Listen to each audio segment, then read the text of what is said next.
So we've finished our final transfer with the garter bar. All of the needles have been placed on, and I'm now ready to complete the latch tool decoration for the hem.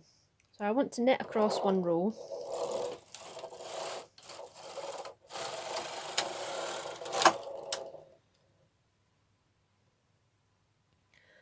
and then take my latch tool. I'm going to bring the needles forward, ensuring the work goes behind the latches. This method is what you would do if you don't have a garter bar in order to turn the work, or you don't want to take it off and waste yarn. So I'm going to ease the work away from the gate pegs.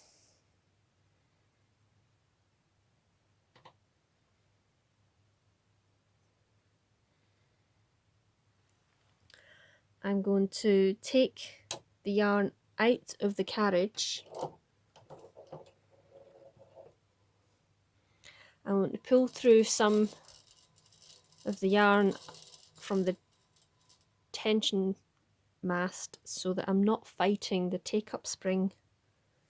So I have a generous length of yarn to complete the next section. I'm going to come from the left hand side under the machine behind the work. Be careful you don't knock the work forward because it will fall off of the machine. I'm going to hold the yarn in my right hand, catch the yarn behind my latch tool and come up between first and second needle on the right hand side. I'm going to catch the latch tool and I'm going to pull the yarn through, come up the next gap, wrap the latch tool, pull the yarn through and continue all the way across the bed. Be sure not to over tighten the yarn, but also if you want to try and keep the loops that you pull through each time even, and if say you pull a loop too big, you can always just use your right hand, which tensions the yarn, to decrease the size of the loop and keep going.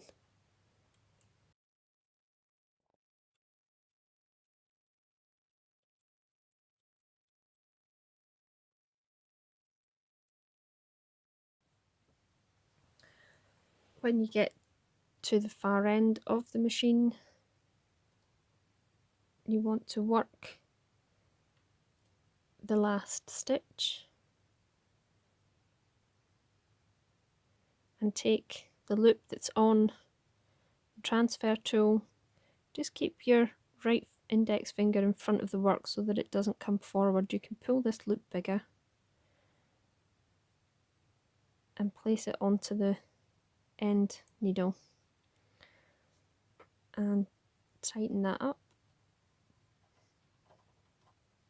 and you can push the work now back into the gate pegs.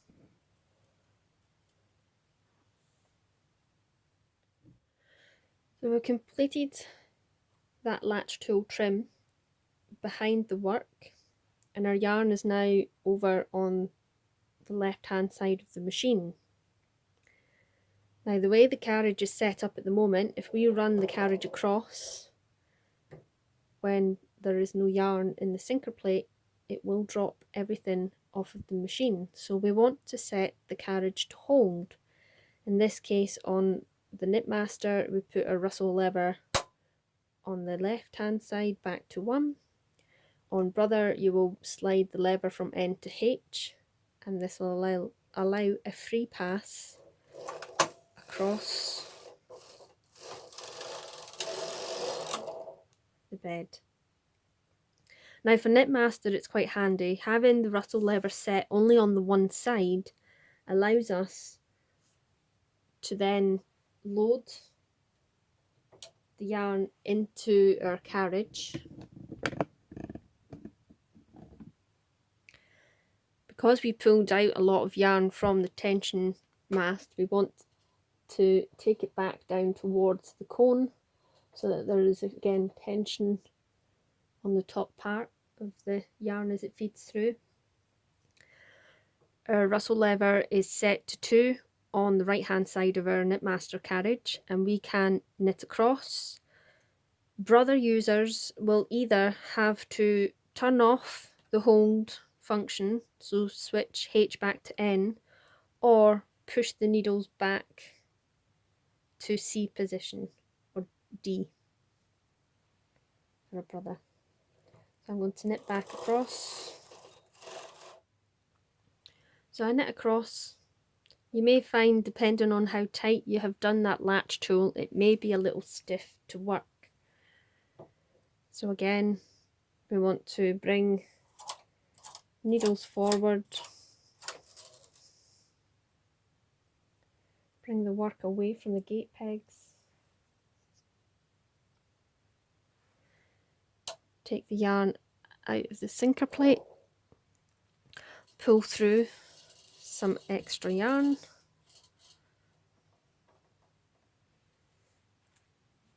take our latch tool, come from the left hand side of the machine, under the machine behind the work. Be sure you don't catch the left hand edge so that it will drop from the machine. Place the yarn behind the latch tool, take the latch tool up between needle 1 and 2, and catch the yarn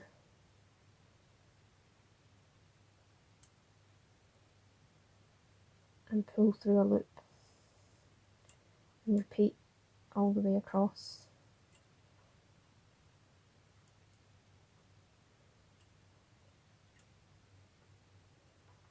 Your carriage is still set up, for in the Knitmaster's case, it's still set up with the left rustle lever in position 1, which means it will slip going from right to left. But if you've reset any of the settings in order to complete the knit row, you'll just need to adjust the carriage settings back to hold function.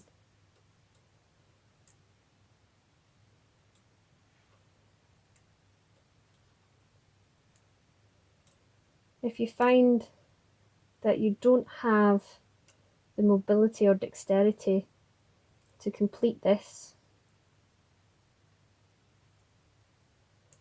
then we'll come back and show another way, which means that you're less likely to end up dropping any work off of the left hand side.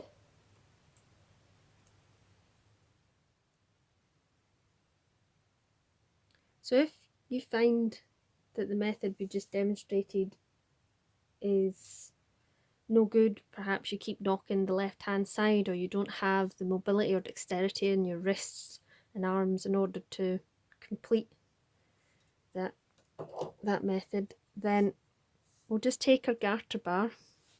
In this instance, you will have to take note of which side you pick up from, because we are going to be turning the work. So in the garter bar, one side with the prongs has grooves, and the other side at the bottom of the prongs have bumps. When you flip a garter bar, in order to get the needles to match up correctly, ideally you want the grooves after you've flipped to be down, facing down. So when you start a garter bar, you want the grooves at the base of the prongs to be facing you. We're going to pull the work off of the machine.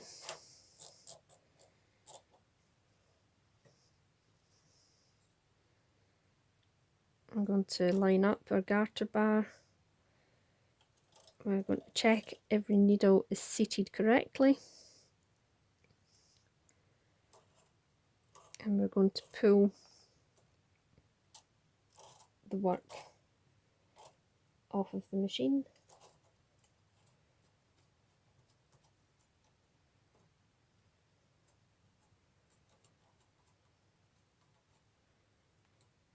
I'm going to push the garter bar towards the main bed so that it opens up all of those latches. I will unthread my carriage and set that to the back of the garter bar. Lift it off of the machine, turn this around, and then we want to line up these grooves on the needles, place them slightly over,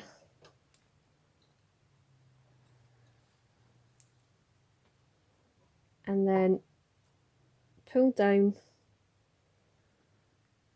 to try and get the loops on the back of the prongs to catch onto the hooks of the needles. And you'll be able to check along if you just flip the garter bar prongs towards you and see if any of the stitches have either split or not caught properly. If they have, just take it back off of the machine, place it back towards, forwards, pull back slightly, rotate the garter bar down and check along. All of the stitches are now seated correctly. I'm going to place the working yarn over to the far end, held out of the way, and I'm going to push the garter bar back down away from the needles. Okay.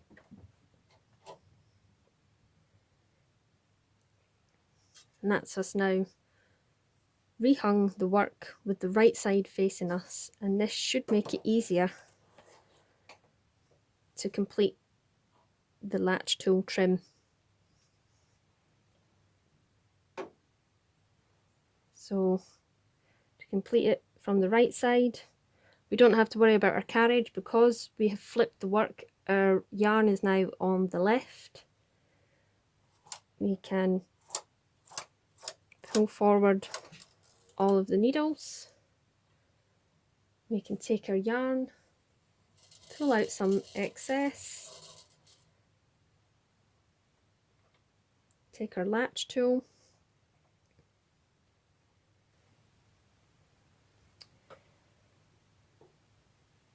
catch the yarn behind the latch tool and come up between the space of needle 1 and 2, and continue the same method. This time it's to the front of the work.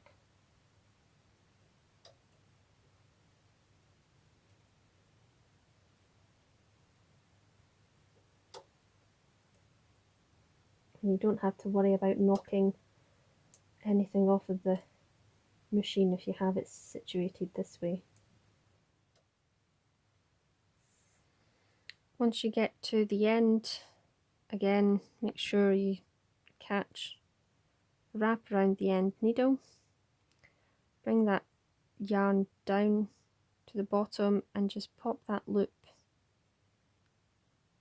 over onto the end needle. I'm going to thread the carriage,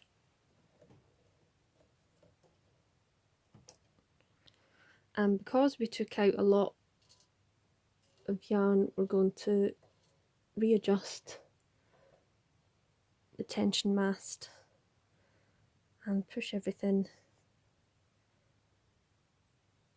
in towards the gate pegs.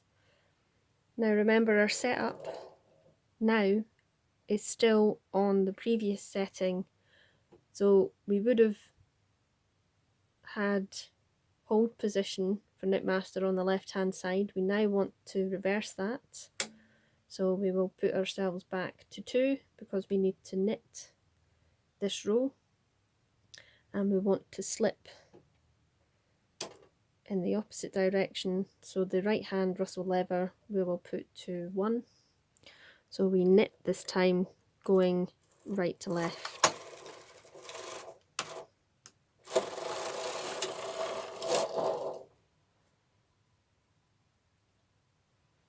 Bring the needles out.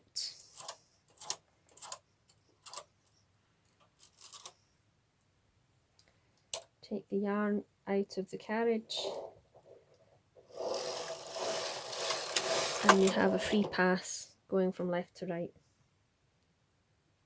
And you would just work in the same way for however many rows of the trim that you want. In this instance I added 5 rows of trim.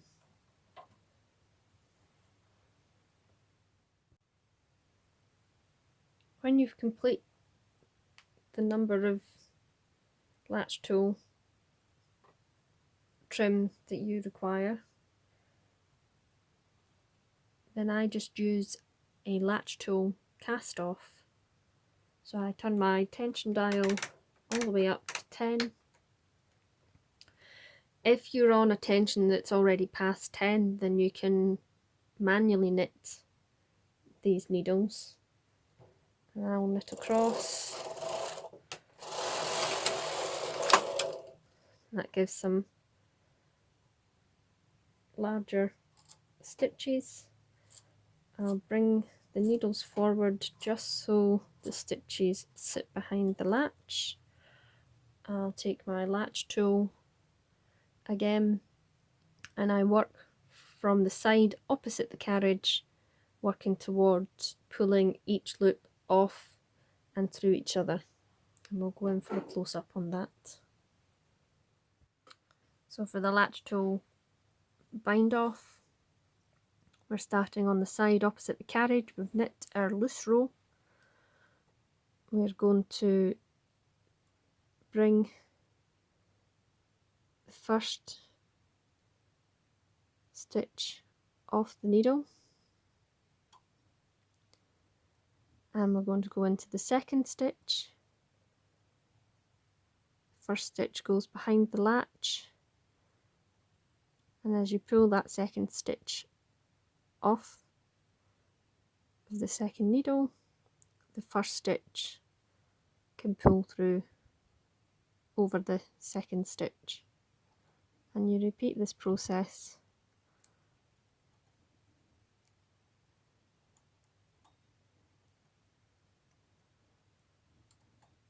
all the way along to the end.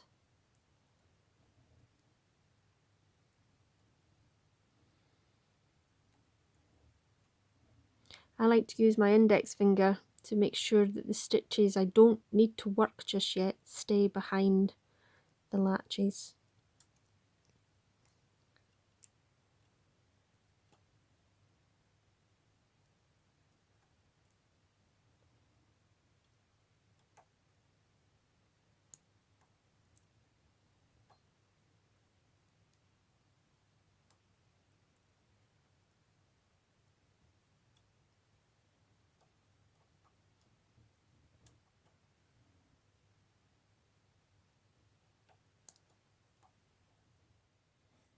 When you get to the end, work the last stitch, pull it through, and you can either cut the yarn, leave it, in this case we needed a long enough tail in order to sew the shoulder seams. You can cut the yarn and pull up this loop until the tail comes through, or you can pull through that loop to create a knot and pull your cut yarn through. So we've now completed the yoke. You can see by doing the latch tool bind off, it gives a very nice continuous edge to the neckline. You can also work this method if you're knitting from the bottom up, if you want it on the bottom of a hem. Just keep in mind that it isn't a very stretchy hem, so you may not want it on negative ease garments. Don't forget to subscribe and hit the thumbs up button if you enjoyed this video. Feel free to leave a comment, and until the next time, you've been watching Button Mouse the Wee Machine Knitter.